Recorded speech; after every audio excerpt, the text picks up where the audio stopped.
In case you haven't realised it yet, it's May the 4th, or as Star Wars fans would say, May the 4th be with you. Events have been organised by and for fans across the world, including in Taiwan. Take a look.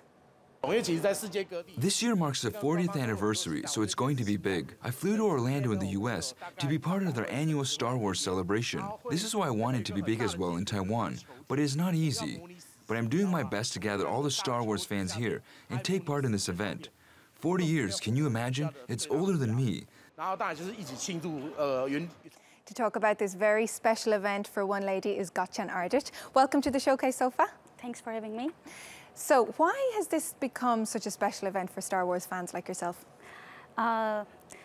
May 4th is celebrated as the Star Wars Day because there's a wordplay over there actually, because of the popular phrase in the Star Wars, May the Force be with you, as a Jedi teaching.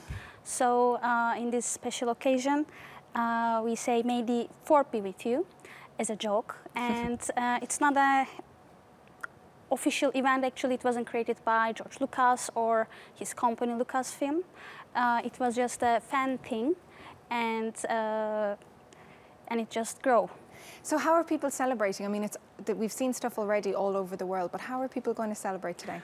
Well, people are doing mostly things in their homes. For example, I suggest to do everybody to some movie marathons, which I'm planning to do for the weekend with some friends. So you can either watch original sequel or prequel sequel. If you have enough time, you can do both.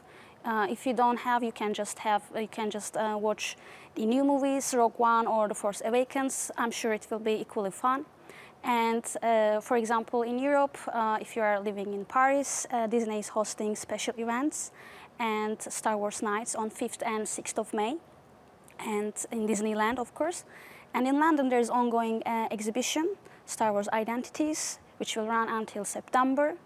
And last year, by the way, Mark Hamill, also known to us as Luke Skywalker, suggested that the fans can donate maybe some money to help sick kids. And I suggest if you have Star Wars toys, I know I do. Like you have on your desk? Yeah, of course. And if you think you are too old to hold on to them, which I don't think so, you can maybe donate them for recruiting new fans for the Star Wars universe. Oh, that's really nice. Now, I mean, it's just a franchise that keeps getting bigger and bigger and bigger. We've done so many stories on it over the past few months, and obviously the new movie is coming out this year, which you're all excited about. December, right? December this year, yeah. Yeah, so I mean, that's months and months of franchise and talking about it. I mean, it really is just getting bigger and bigger. It's an ever-expanding universe, actually. 2 years ago, Star Wars franchise was worth much more than Harry Potter and James Bond movies put together, combined together. And it was 2 years ago, as I mentioned. Now it's even bigger. In 2012, Walt Disney bought all the rights of Lucasfilm, and they launched 2 separate trilogies at the same time. One is sequel trilogy, and the other one is standalone movies as we know them, anthology movies. There will be also 3 of them. So 1 movie from each trilogy came out so far in 2015 and 2016. This year 1 other will come, The Last Jedi, and they are planning 3 more. So there will be new movies every year until 2020. And of course, this is giving a huge boost into the business and Star Wars franchise as well. And why I'm telling all this, because only Rogue One single-handedly made $500 million in United States. And worldwide, it made $1 billion. And there are toys, books, games, DVDs, you name it, they probably have it. And altogether, only the movies make 20% of entire franchise.